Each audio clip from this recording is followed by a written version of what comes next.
Hello नमस्कार मेरे प्यारे दोस्त, कैसे हैं आप सभी। स्वागत करता हूँ फिर से आपके प्यारे से यूट्यूब चैनल में। और जितने भी मेरे प्यारे दोस्त, मेरे प्यारे साथी हैं, सभी लोग क्लास से जुड़ जाइए, अपने दोस्तों के साथ आज की क्लास को शेयर करेंगे। ठीक है, तो चलिए भाई, आज की क्लास क्या है भैया। आज की क्लास में हम बात करने जा रहे हैं, हम आज से स्टार्ट करने जा रहे हैं क्लासिकल मैकेनिक्स के बारे में। और ये आपका क्लासिकल मैकेनिक्स बहुत इंपॉर्टेंट चैप्टर होने वाली है। ठीक है, तो क्लासिकल मैकेनिक्स जिसमें आपका एक फिजिक्स का इम्पोर्टेंट ब्रांच है। ठीक है, तो चलिए स्टार्ट करें आज की क्लास को। फटाफट अपने दोस्तों को शेयर करिएगा, और जितने भी चैनल पर नए होंगे चैनल को सब्सक्राइब कर, वीडियो को लाइक कर। ठीक है, और भाई लाइक जरूर करेंगे। ठीक है, कमेंट भी जरूर करना आप लोग क्या। ठीक है, अपनी राय बताना क्या सही लगा वीडियो। तो पहले पहले भाई क्या करेंगे, पहले वीडियो को देखेंगे। ठीक है, तो चलिए स्टार्ट करते हैं। भैया क्लासिकल मैकेनिक्स है क्या। हमको जब हम क्लासिकल मैकेनिक्स पढ़ रहे हैं तो हमको तो ये भाई मालूम होना चाहिए कि क्लासिकल मैकेनिक्स आखिर है क्या।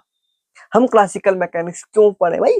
देखिए, फिजिक्स पढ़े ना, फिजिक्स पढ़ने से पहले इसका यूज भी तो हमको मालूम है कहाँ कहाँ यूज करते हैं। और ये देखिए, फिजिक्स सिर्फ पढ़ा नहीं जाता, ये फिजिक्स हमें नेचर के बारे में बताती है। फिजिक्स क्या करती है, हमें जो नेचर में है उसको बताती है। और कैसे बताती है, आइए हम लोग देखते हैं। ठीक है, तो क्लासिकल मैकेनिक्स क्या होता है। Classical mechanics is a branch of physics that study the motion of object. ठीक है, क्या किसके बारे में स्टडी करते हैं, मोशन ऑफ ऑब्जेक्ट, ऑब्जेक्ट के मोशन के बारे में। एंड द फोर्स एक्टिंग, और जो उस ऑब्जेक्ट पर जो फोर्स लग रहा है, जो ऑब्जेक्ट पर फोर्स लग रहा है उसके बारे में अध्ययन करते हैं, स्टडी करते हैं। ठीक है, कि किस तरीके से explain how an object move, किस तरीके से जो आपकी ऑब्जेक्ट होती है, यानी कि जो वस्तु होती है, किस तरीके से मूव करती है। ठीक है, वाई इज मूव, मूव क्यों करती है। भाई जो वस्तु है वो मूव क्यों कर रही है, जो ऑब्जेक्ट है वो मूव क्यों कर रही है। और व्हेन इट स्टॉप, और भैया वो कब रुकती है, ये भी तो मालूम होना चाहिए कि जो वस्तु है वो मूव क्यों कर रही है, वो कैसे कर रही है, और कब रुकेगी भाई। इसके बारे में कौन बताता है, आपका क्लासिकल मैकेनिक्स। ठीक है, क्लासिकल मैकेनिक्स क्या बताता है, ये बताता है मोशन और फोर्स के बारे में। जो वस्तु को भैया, अगर मैं आपसे कहूं, कह रहा हूं क्या, जरा ध्यान देंगे। अगर कोई वस्तु क्या है, चल रही है, ठीक है, स्टॉप है, रुकी है, तो उसको मोशन में कैसे लाएंगे। ठीक है, मोशन में कैसे लाएंगे ये बताता है आपका क्लासिकल मैकेनिक्स। अगर कोई वस्तु मूव कर रही है, ठीक है, चल रही है, ठीक है, तो उसको कैसे रोकेंगे ये बताता है क्लासिकल मैकेनिक्स। कह सकते हैं कि मोशन और फोर्स के स्टडी को, मोशन और फोर्स के स्टडी को हम कह सकते हैं क्लासिकल मैकेनिक्स बताता है, क्लासिकल मैकेनिक्स बताता है। ठीक है, क्लियर है।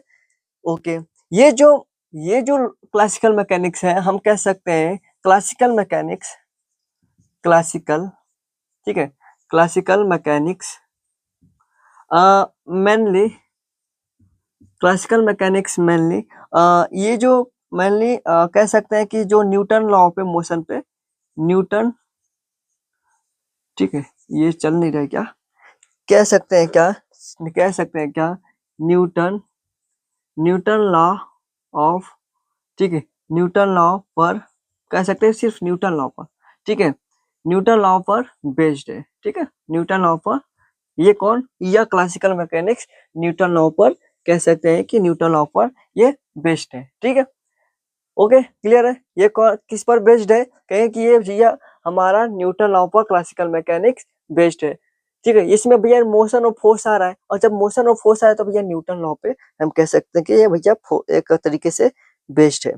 ओके, अब क्लासिकल मैकेनिक्स आपने बहुत से ब्रांच सुने होंगे, क्लासिकल मैकेनिक्स, क्वांटम मैकेनिक्स, ठीक है, थर्मोडायनेमिक्स मैकेनिक्स, ये मतलब बहुत सारे ब्रांच सुने होंगे।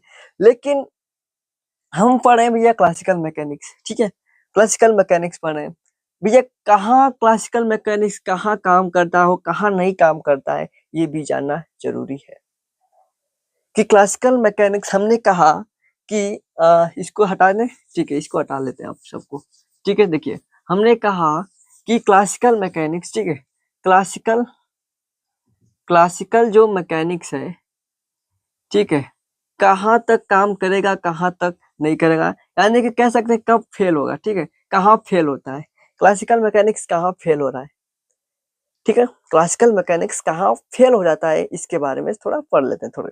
देखिए, क्लासिकल मैकेनिक्स कब फेल होगा, ये जो जैसे छोटे पार्टिकल के बारे में कह सकते हैं कि जो क्लासिकल मैकेनिक्स ना, जो क्लासिकल मैकेनिक्स बहुत छोटा पार्टिकल कह सकते हैं, बहुत छोटा चीज पे, छोटा पार्टिकल पे काम नहीं करता, बहुत छोटा कुछ ना हो, ठीक है।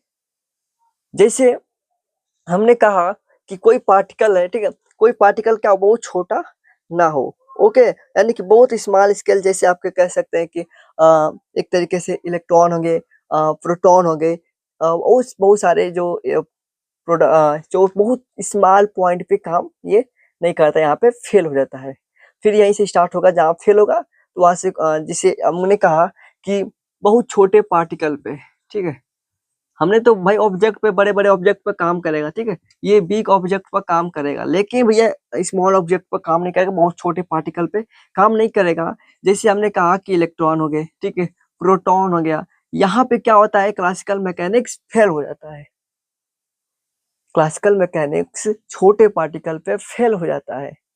अब यहाँ पे फेल होगा तो आपका, हमने कहा कि क्वांटम मैकेनिक्स, तो यहाँ से क्या होता है, ये जहाँ पे क्लासिकल मैकेनिक्स फेल होती है वहां से क्वांटम मैकेनिक्स स्टार्ट होता है। तो हमको क्वांटम मैकेनिक्स अभी नहीं पढ़ना है, जब पढ़ाएंगे तो क्वांटम मैकेनिक्स, हमने बहुत कुछ वीडियो अपलोड कर दिया है क्वांटम मैकेनिक्स का भी, ठीक है। जिनके भाई सिलेबस में पहले क्वांटम मैकेनिक्स जो पढ़ाया जा रहा है जिनके, तो उनके लिए भी हमने कर रखा है, ठीक है, ओके। तो ये कहाँ पे फेल होगा, तो अब बहुत छोटे पार्टिकल ना होने चाहिए। अच्छा, और कहाँ फेल होगा, कहेंगे कि बहुत जो ऑब्जेक्ट मोशन कर रही है, ठीक है, हम कह सकते हैं कि हाई स्पीड पे ना हो, कोई ऑब्जेक्ट क्या हो, हाई स्पीड पे, यानी कह सकते हैं कि जो लाइट की स्पीड से, लाइट की स्पीड हम बोले अगर, लाइट की स्पीड, ठीक है, तो लाइट की स्पीड पर कोई ऑब्जेक्ट ना हो, मूव ना कर रही हो।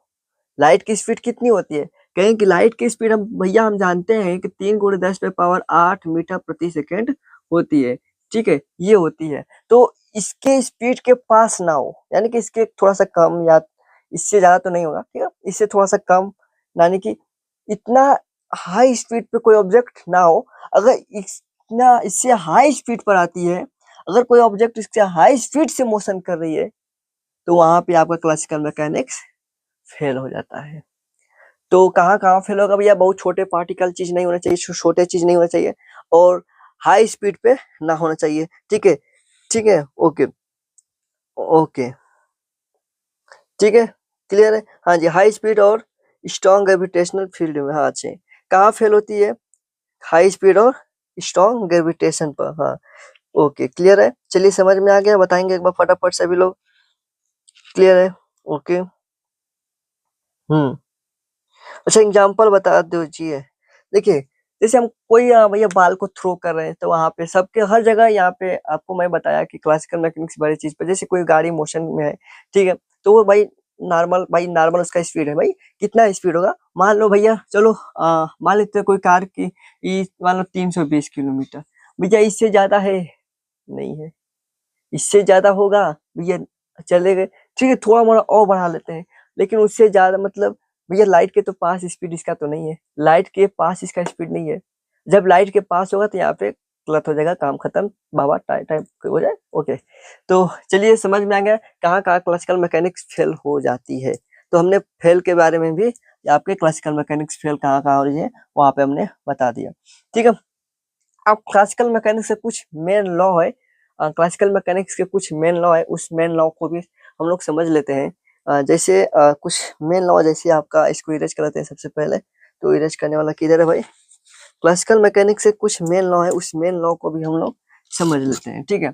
तो भाई जिनको अगर मैं कहूँ थोड़ा ध्यान देंगे, यहाँ पे हमारे क्लास को बहुत सारे लोग हिंदी मीडियम और इंग्लिश मीडियम दोनों देखते हैं, लेकिन हिंदी मीडियम वाले भी कमेंट करते हैं कि उसको हिंदी में भी लिखवा दीजिएगा, तो मैं रिकमेंड करूंगा कि आपको लिखवा दूं, या समझ गए, लिख लीजिएगा, क्लासिकल मैकेनिक्स एक फिजिक्स का ब्रांच है, ठीक है, कुछ इस तरीके से लिख लीजिएगा, क्लासिकल मैकेनिक्स। चलिए थोड़ा सा इंग्लिश, सब लोग भैया थोड़ा आप लोग इंग्लिश वाले होंगे तो थोड़ा रुक जाइए, मैं वो भी उनका भी लिखवा दूं, हिंदी इंग्लिश दोनों मिक्स कर देता हूँ, ठीक है, उनके लिए ठीक होगा, क्योंकि भाई दोनों को साथ लेकर हमको चलना है, ठीक है।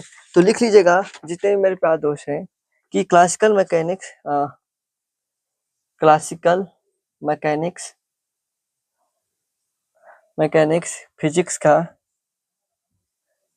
फिजिक्स की वह ब्रांच है जो ऑब्जेक्ट की ऑब्जेक्ट क्या भैया, मोशन और फोर्स को स्टडी करते हैं, ठीक है। इस तरीके से लिख लीजिएगा, स्टडी करते हैं। यानी हम कह सकते हैं यानी कि कोई वस्तु,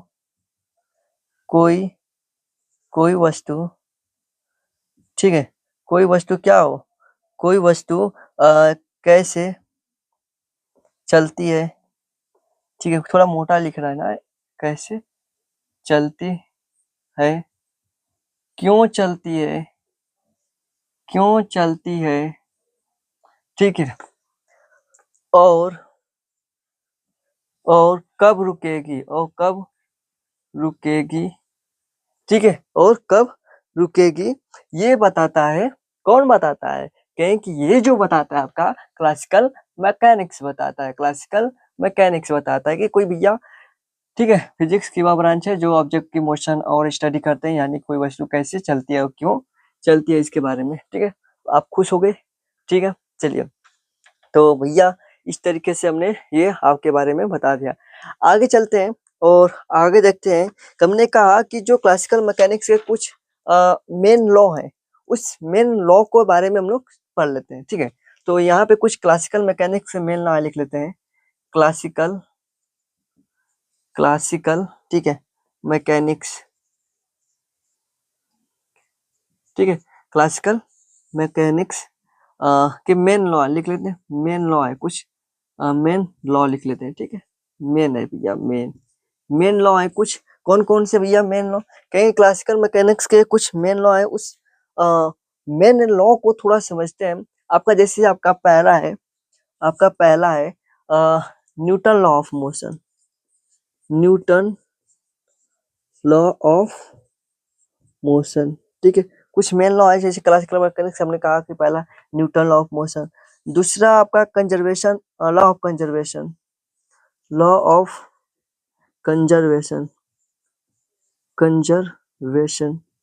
ठीक है।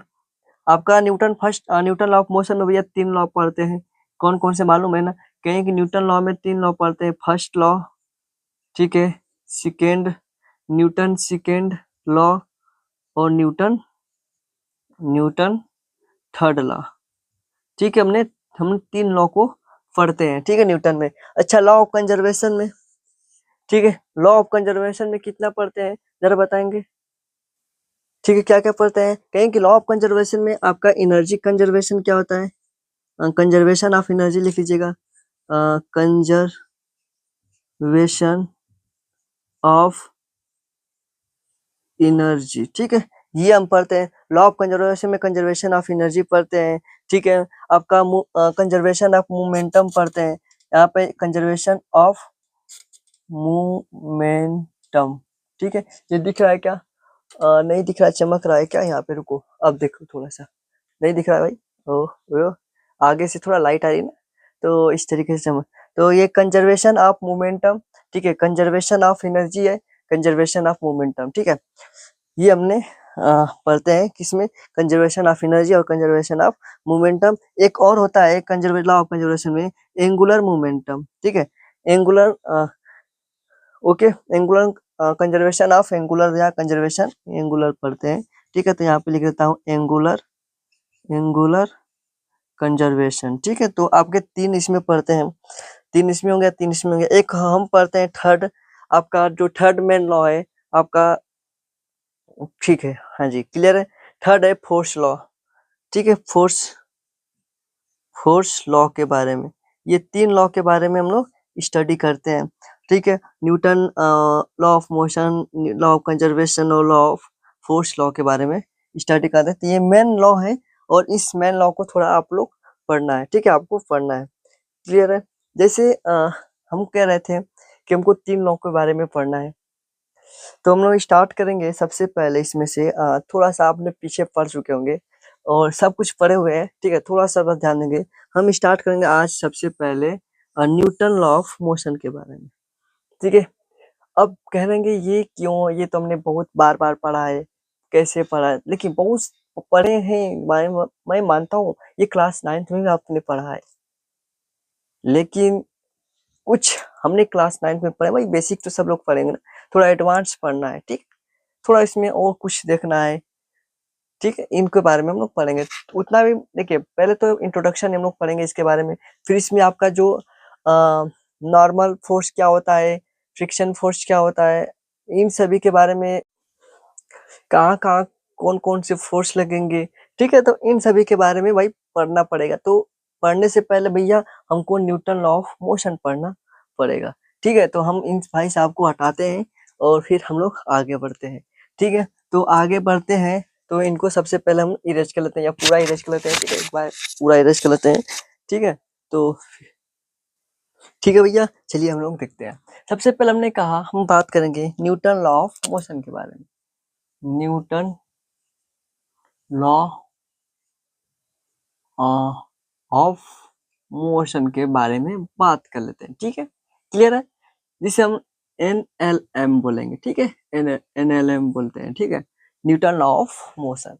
आखिर हमने कहा कि इसके 3 फंडामेंटल लॉ हैं, ठीक है, न्यूटन लॉ ऑफ मोशन के 3 फंडामेंटल लॉ हैं। जैसे हमने बात किया था आपका पहला न्यूटन फर्स्ट लॉ, जिसे हम कहते हैं न्यूटन फर्स्ट लॉ, ठीक है, न्यूटन फर्स्ट लॉ जिसे हम बोलते हैं, इसे इनर्शिया भी बोलते हैं, ठीक है, लॉ ऑफ इनर्शिया भी बोलते हैं। न्यूटन फर्स्ट लॉ क्या कहता है, न्यूटन फर्स्ट लॉ क्या कहता है कि जब कोई ऑब्जेक्ट पर, जब कोई ऑब्जेक्ट, ठीक है, नॉर्मल हम समझते हैं आराम से, जब कोई ऑब्जेक्ट अपनी अवस्था में है, ठीक है, या कोई भी अवस्था हो, कोई भी अवस्था हो, जब तक उस पर एक्सटर्नल फोर्स ना लगाया जाए, वो अपनी ही अवस्था में भैया रहेगी। मान लीजिए कोई वस्तु आराम से एक जगह है स्थित है, ठीक है, मान लीजिए इस वस्तु को, आ जाइए हम थोड़ा यहाँ से, इस वस्तु को हम यहाँ पे रख दिए, इस सरफेस पर हमने रखा है, ठीक है, ये हमारा सरफेस है, ओके, हमने इस सरफेस पर रख दिया, और जब तक इस पर हम क्या करेंगे, ये ऐसे ही रखी रहेगी, इस पर हम जब तक कोई कुछ करे ना, ये ऐसे ही रहेगी। अगर हम इस पर फोर्स लगाते हैं, अगर इस पर हम फोर्स लगाते हैं, ठीक है, तो ये क्या करेगा, अगर हम फोर्स लगाएंगे, तो जब फोर्स लगाएंगे इस पे, तो ये क्या होगा, यहाँ से क्या होगा, ये यहाँ हो जाएगी, यानी कि डिस्प्लेसमेंट होगी, यानी कि वो क्या होगी, अपनी पोजीशन को क्या करेगी, अपनी पोजीशन को चेंज करेगी। जब एक्सटर्नल फोर्स लगाएंगे, जब एक्सटर्नल फोर्स लगाएंगे, तो भैया अपनी पोजीशन को क्या करेगी, ये चेंज करेगी। जो इसकी पहली पोजीशन थी, उस पोजीशन से ये हटकर दूसरी पोजीशन को ग्रहण करेगी, भैया एक्सटर्नल फोर्स लगाएंगे तो, ओके। अब थोड़ा ध्यान देंगे, जरा ध्यान देंगे। हमने कहा कि जब तक कोई, ये हमने पोजीशन को, यानी कि हमने ऑब्जेक्ट को यहाँ पे रेस्ट में रखा था। अगर कोई ऑब्जेक्ट क्या हो, मोशन कर रही हो, जब ऑब्जेक्ट कोई मोशन कर रही हो, तो जब तक उस पर एक्सटर्नल फोर्स ना लगाए, वो वही मोशन करती रहेगी, उसके रुकने का नाम नहीं कहेगी। हम ना भैया, हम नहीं रुकेंगे, हम तो चलते रहेंगे, हमको ना छेड़ो, ठीक है, हमको जाने दो। तो भैया अगर हम उसको क्या करते हैं, अगर मान लीजिए कोई ऑब्जेक्ट है, ठीक है, मान लीजिए एक कार है, हमारी कार है भैया, ठीक है, हमारा ये फैशन वाला कार है कुछ इस तरीके से, ठीक है, ये डिजाइन वाला कार हो गया, ठीक है, ये गेट हो गया, ये इसमें मान लीजिए, ठीक है, ओके।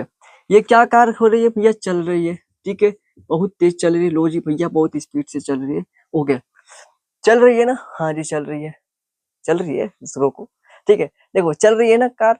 अब इस कार चल रही है, तो इस पर जब हम एक्सटर्नल फोर्स ना लगा जाए, यानी कि हम इसका ब्रेक ना लगाएं, तो भाई ये रुकेगी नहीं, चलती रहेगी, ठीक है, चलती रहेगी। तो क्या होगी भैया, ये चलती रहेगी। अच्छा सर, अच्छा, ये चलती रहेगी, रुकेगी नहीं, रुकेंगे, हम इस पर एक्सटर्नल फोर्स लगाएंगे।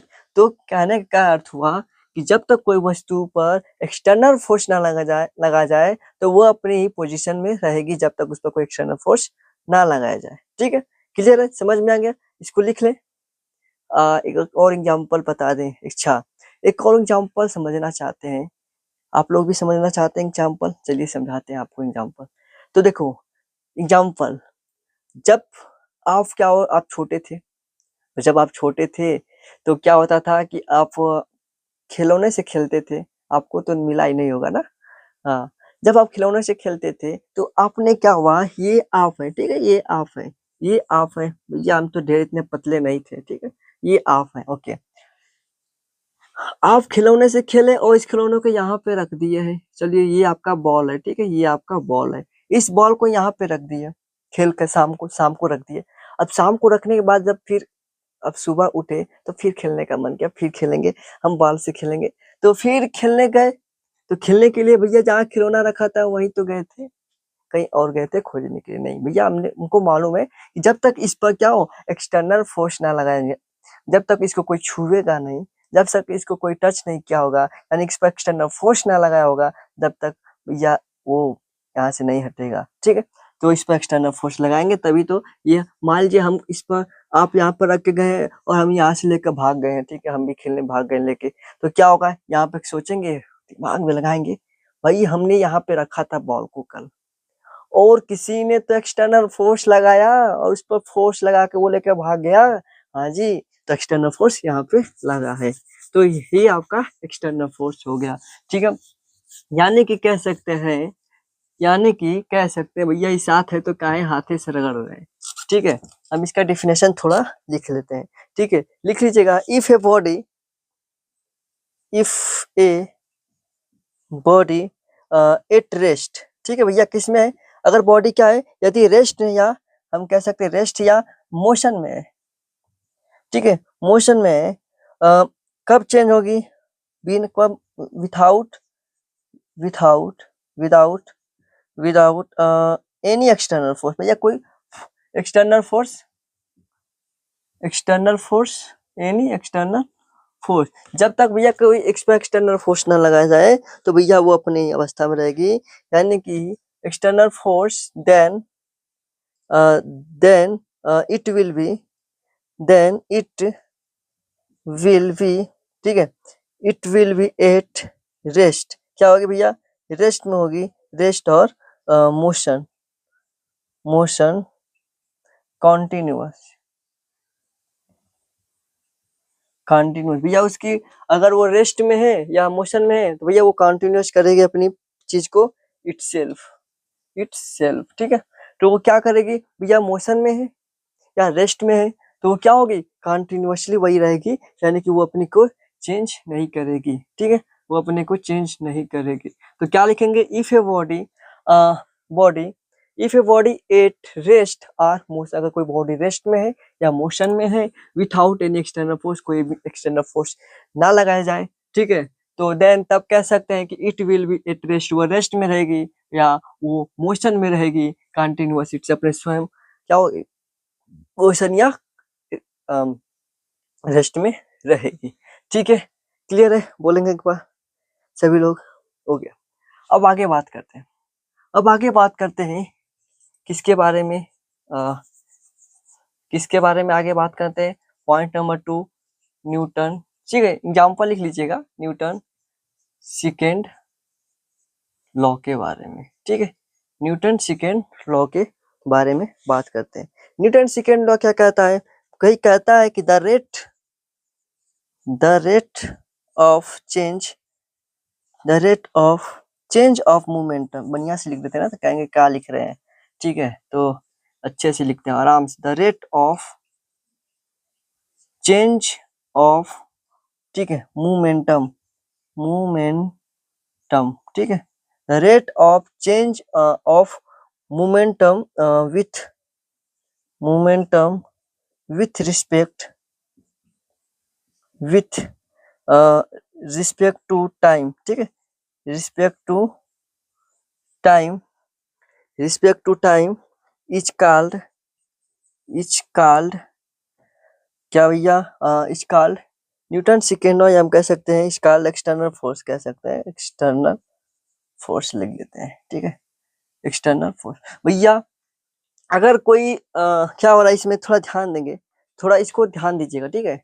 क्या कर रहा है कि the rate of change of momentum with respect to time, कह रहा है कि भैया किसी बॉडी के मोमेंटम के बदलने की, किसी बॉडी के किसी बॉडी के मोमेंटम की बदलने की यानी कि चेंज होने की रेट को किसके रिस्पेक्ट में या टाइम के रिस्पेक्ट में, उसे क्या कहते हैं, उसे आपका फोर्स, एक्सटर्नल फोर्स कहते हैं। अगर कोई बॉडी पे एक्सटर्नल फोर्स लगेगा तो उसके मोमेंटम में क्या होगा, चेंज होगा। यानी कि अगर कोई बॉडी पर एक्सटर्नल फोर्स लगा रहे हैं, एक्सटर्नल फोर्स लगा रहे हैं, ठीक है, ये एक्सटर्नल लिख रहा हूँ, एक्सटर्नल लिख रहा हूँ यहाँ पे FEXT लिख देता हूँ, ठीक है। एक्सटर्नल फोर्स लग रहा है, अगर कोई बॉडी पे क्या हो रहा है, एक्सटर्नल फोर्स लग रहा है, तो उसके जो मोमेंटम में चेंज होगा, उसके मोमेंटम में चेंज होगा किसके रिस्पेक्ट में, टाइम के रिस्पेक्ट में। उसके मोमेंटम में अगर जो चेंज हो रहा है टाइम के रिस्पेक्ट में, उसे क्या कहते हैं, एक्सटर्नल फोर्स, यानी कि न्यूटन सेकेंड लॉ कहते हैं। यानी कि F external equal to dP upon में dt, ठीक है, dP अपान में dt। भैया यहाँ पे P क्या है, कहेंगे ये भैया ये तो मोमेंटम है ना, इसके मोमेंटम में क्या होगा, चेंज हो रहा है। जब इसके मोमेंटम में चेंज होगा, यानी कह सकते हैं किसी बॉडी का मोमेंटम उसके मास और वेलोसिटी, यानी कोई बॉडी है, कोई बॉडी का जो मोमेंटम हो रहा है उसके मास और वेलोसिटी पर डिपेंड करता है, ठीक है। कह रहा है कि कोई बॉडी में, अगर कोई बॉडी में अगर उसका मोमेंटम, कोई बॉडी का मोमेंटम चेंज हो रहा है, ठीक है, क्या हो रहा है, उसके बॉडी का मोमेंटम चेंज हो रहा है रिस्पेक्ट टू टाइम, टाइम के रिस्पेक्ट में, तो भैया समय लगेगा, भैया समय तो लगेगा। टाइम के रिस्पेक्ट में उसके बॉडी में क्या होगा, उसके बॉडी में चेंज होगा, उसके बॉडी के जो मोमेंटम में चेंज होगा। जब चेंज होगा तो वही भैया कब चेंज होगा, कोई बॉडी कब चेंज होगा, उसका मोमेंटम कब चेंज होगा, उसके जब उस पर एक्सटर्नल फोर्स लगेगा। तो भैया जब उस पर एक्सटर्नल फोर्स लगा रहे हैं तो उसके बॉडी में मोमेंटम हो रहा है, ठीक है, तो वही आपका न्यूटन सेकेंड लॉ कहलाता है, ठीक है, क्लियर है, ओके। हमने कहा कि जो उसके कोई बॉडी का जो मोमेंटम है, कोई बॉडी का मोमेंटम है, उसके मास और वेलोसिटी पर डिपेंड करता है, उसके मास और वेलोसिटी पर डिपेंड करता है, उसके मास और वेलोसिटी पर डिपेंड कर रहा है। किसके मास और वेलोसिटी पर, उस बॉडी के, यानी कि ये क्या है, MV, सॉरी MV लिखना था, सॉरी भाई, ठीक है। तो कह रहा है कुछ जो इसके मास और वेलोसिटी पर क्या कर रहा है, डिपेंड करता है मोमेंटम। तो यहाँ पे लिख लीजिएगा मोमेंटम, ठीक है, मोमेंटम, ठीक है, बॉडी के मास और वेलोसिटी पर डिपेंड करता है, बॉडी के मास और, ठीक है, वेलोसिटी पर, वेलोसिटी, वेलोसिटी पर डिपेंड करता है, ठीक है, इसको लिख लीजिएगा, उसके मास और वेलोसिटी पर डिपेंड कर रहा है, ओके। तो जब उसके मास और वेलोसिटी पर डिपेंड करेगा तो हम कह सकते हैं कि F external force equal to d, अब P की जगह पर M भी लिख सकते हैं क्या, हाँ जी M भी लिख देते हैं, ठीक है, M भी लिख देते हैं, अच्छे तरीके से लिख दें ना, ये आपका M भी, ओके, चलिए हो गया। अपान में क्या होगा, dt, m क्या है, कांस्टेंट है, तो जब m कांस्टेंट है तो इसको F external force equal to m constant, इसको बाहर निकालो भैया, मास है ना m, dv अपान में dt, और dv अपान में dt क्या है, कहीं एक्सीलरेशन है, तो क्या हो जाएगा, m a हो जाएगा, क्या हो जाएगा, m क्या हो जाएगा भैया, external force equal to m और a हो जाएगा। यानी कि हम लोग कहते हैं क्या, ये सेकेंड लॉ, अगर कोई पूछता है कि सेकेंड लॉ की है क्या, सेकेंड लॉ है क्या, तो हम लोग कह सकते हैं, डायरेक्ट बोलते हैं F इक्वल टू M में सेकेंड लॉ होता है। हम लोग डायरेक्ट क्या बोलता है, हम लोग क्या बोलते हैं सब लोग कि जो भैया F इक्वल टू M में होगा, लेकिन भैया हम डायरेक्टली क्यों बोलते हैं, भैया उसके बॉडी में जो मोमेंटम हो रही है ना, उसके चेंज को कह रहा है, तो हम डायरेक्ट क्यों बोल देते हैं भैया, हमको इसको तो प्रूव ना किया गया है, इसको तो लाया गया है ना। यहाँ पे अगर मास कांस्टेंट ना हो तो, यहाँ पे तो हमने मास कांस्टेंट ले रहे हैं तब ना, यहाँ पे मास को क्या कर रहे हैं, मास जो है भैया हम कांस्टेंट ले रहे हैं तब तो हो रहा है। अगर मास कांस्टेंट ना लेंगे तो क्या होगा, कहाँ से हम F इक्वल टू M में बोलेंगे, तो यहाँ पे मास कांस्टेंट रहता है, इसलिए F इक्वल टू M में हम लोग बोल दे रहे हैं। एग्जाम्पल में जैसे चीज और एग्जाम्पल जैसे हम कह, अगर कोई आप जब बैट बॉल खेलते हैं, क्रिकेट खेलते हैं, ठीक है, तो जब क्रिकेट खेलते हैं, हाँ यहाँ पे हम क्रिकेट खिलाते हैं, तो जब आप जितना तेज फोर्स लगाते हैं बल्ले से उस बॉल को, ठीक है। ये बॉल आ रही है, जितना तेज फोर्स लगाते हैं उस बॉल पर, उस बॉल की जो एक्सेलरेशन है उतना तेज बढ़ेगी। बढ़ेगी कि नहीं? अगर जितना तेज पर फोर्स लगा रहे हैं उस बॉल पे, तो उसका एक्सेलरेशन कितना होगा, उतना तेज क्या होगा, ग्रो करेगा, यानी कि बढ़ेगा। क्लियर है? तो आपको न्यूटन सेकेंड लॉ समझ में आ गया? ठीक है, ओके, ठीक है, क्लियर है, ओके। चलिए भाई, ठीक है भाई। हाँ, चलिए एक चीज और बताते हैं। हो गया? समझ में आ गया? ओके। इसका एसआई मात्रक जरा बात करते हैं। इसका एसआई मात्रक के बारे में बात करते हैं। इसका एसआई मात्रक क्या होता है? कहेंगे कि भैया जो फोर्स का जो एसआई मात्रक होता है, बल का, फोर्स का जो एसआई मात्रक होता है, एसआई यूनिट होता है, एसआई यूनिट की होता है, वो आपका न्यूटन होता है। एसआई यूनिट क्या होता है? न्यूटन होता है। ठीक है, ओके। सीजीएस, सीजीएस पद्धति में क्या होता है भैया यूनिट? सीजीएस में क्या होता है? डाइन होता है।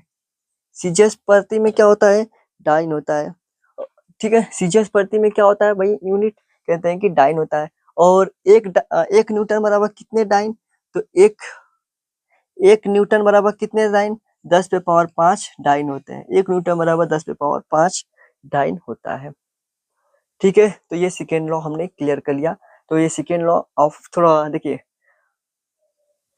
लिखे थोड़ा, देखिए मोटा भी चल रहा है और थोड़ा अच्छा नहीं लिखा हूँ, लेकिन समझ जाइएगा, आप थोड़ा हाई लेवल पे चले गए तो इस तरीके से लिखते हैं। ठीक है, हाँ जी, इस तरीके से नहीं लिखिएगा, आप अच्छे तरीके से लिखेंगे। हमने थोड़ा बोर्ड पे है ना, ठीक है, सरकता भी है और मोटा भी चल रहा है, तो सॉरी भाई। ठीक है, क्लियर है? समझ में बस आना चाहिए आपको। ठीक है, समझ में बस आना चाहिए आपको। अब हमारा एक और बचा है, और एक बचा है तो उसको भी ले लेते हैं, साथ ही साथ भेज देते हैं घूमने के लिए। इसको स्क्रीनशॉट ले लीजिएगा। ठीक है, तो हम एक और हमारा बच्चा है थर्ड लॉ।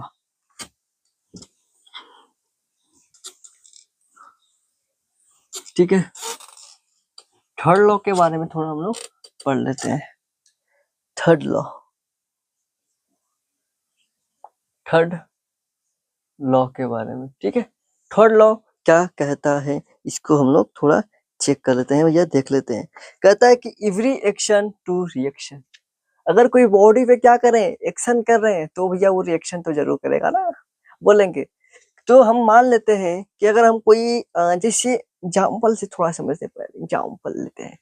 जैसे हम क्या करते हैं, दीवार पर स्लो थोड़ा सा, ठीक, धीरे से मारते हैं, इस तरीके से धीरे से, लो भाई, इस तरीके से धीरे से मारते हैं, तो क्या होगा? अगर दीवार पे हम धीरे से मारते हैं तो हल्का सा धीरे से लगता है, वो भी धीरे से मारता है, कहते हैं भाई लो धीरे से। ओके, अगर हम जितना तेज मारेंगे भैया, उससे भी जितना हमारा उतना तेज घाव हमें लगेगा, हमें कितना चोट उतना तेज लगेगा। तो क्या हो रहा है यहाँ पे भैया? एक्शन टू रिएक्शन हो रहा है भैया। एक्शन करोगे उस दीवार पे ना, तो वो रिएक्शन तुम्हें मारेगा भाई। जितना तेज उससे मारोगे ना, वो भी आपको उतना तेज लगेगा, यानी कि एक्शन टू रिएक्शन होता है। ठीक है, तो कह सकते हैं कि every action, every action to, every action is equal, क्या भैया? Equal and, equal and opposite, opposite reaction. भैया अगर कोई बॉडी पर एक्शन करते हैं, प्रत्येक बॉडी पे एक्शन करते हैं, तो इक्वल, इक्वल और ऑपोजिट रिएक्शन करेगा वो। ठीक है, तो जैसे हम अगर कोई बॉडी पे एक्शन कर रहे हैं, तो हमें भैया उतना ही तेज लगेगा। हाँ जी, एक चीज और ध्यान देंगे, एक चीज और ध्यान देंगे, अगर कोई बॉडी पे, कोई बॉडी अगर डिफरेंट हो तो, अगर कोई बॉडी डिफरेंट हो तो मतलब, थोड़ा समझते हैं। कब डिफरेंट हो? डिफरेंट हो तो, अगर कोई बॉडी क्या रहे, मान लीजिए डिफरेंट हो, तभी तो एक्शन होगा। अपने पे एक्शन रिएक्शन कहाँ बुझाएगा, उतना तेज नहीं बुझाएगा, ठीक है, उतना रिएक्शन नहीं करेगा। ठीक है, उससे होगा। लेकिन अगर कोई बॉडी क्या हो रहा है भैया, अलग डिफरेंट ऑब्जेक्ट हो, रिएक्शन और एक्शन कब होगा? एक्शन और रिएक्शन कब होगा? यहाँ पे हम लिख रहा हूँ एक्शन और रिएक्शन। एक्शन और रिएक्शन कब होगा? कहेंगे एक्शन और रिएक्शन कब होगा? जब क्या होगा? डिफरेंट ऑब्जेक्ट होगा, डिफरेंट ऑब्जेक्ट होगा। जब डिफरेंट ऑब्जेक्ट होगा तभी भैया action to reaction Newton third law लगेगा। भैया डिफरेंट ना होगा तो कहाँ से लगेगा? डिफरेंट ना होगा तो कहाँ से लगेगा। ठीक है। हाँ, एक चीज और हम कह रहे हैं, एक चीज और हमारे दिमाग में ख्याल आएगा कि हम एक्शन कर रहे हैं, ठीक है, उस पर एक्शन कर रहे हैं, उस बस ऑब्जेक्ट पे एक्शन कर रहे हैं, तो उसका जो मैग्नीट्यूड होगा वो क्या होगा, उतना ही रिएक्शन का भी मैग्नीट्यूड होगा। जितना एक्शन का मैग्नीट्यूड होगा उतना ही रिएक्शन का मैग्नीट्यूड होगा। ये होगा ना, बोलेंगे। मैग्नीट्यूड क्या होगा भैया, सेम होना होगा। तो यहाँ पे हम चेक करेंगे भैया, सेम मैग्नीट्यूड क्या होगा, सेम मैग्नीट्यूड होगा, यानी सेम परिणाम हो जाएगा। तो ये आपका थर्ड लॉ में आपका हो जाएगा। तो भैया action to reaction and different object and same magnitude आपका थर्ड लॉ में हो जाएगा। क्लियर है। चलिए, अब हम लोग आपका थर्ड लॉ के बारे में हम लोग खत्म, क्लियर हो गया, सब कुछ मजा आ गया। ओके, क्लियर है। ठीक है, आ गया। आगे बात करेंगे कल, इस थोड़ा सा इसमें और थोड़ा गहराई में जाएंगे कल। ठीक है, थोड़ा सा गहराई में और जाएंगे, फिर हम लोग नए तरीके से स्टार्ट करेंगे। लेकिन ओ मजा आएगा कल वाली क्लास। कल नेक्स्ट क्लास के लिए तैयार हो जाइए। जितने भी चैनल बने होंगे चैनल को सब्सक्राइब कीजिएगा, वीडियो को लाइक करेंगे। नेक्स्ट क्लास के लिए अगर भाई नहीं पढ़ना है तो मत कीजिएगा, ठीक है। ओके, तो भाई पढ़ना होगा तो भाई नेक्स्ट सब्सक्राइब कीजिएगा, वीडियो को लाइक कर देगा, अपने दोस्तों के साथ शेयर जरूर करेंगे। चलिए, क्लास को खत्म करते हैं, आज की क्लास को।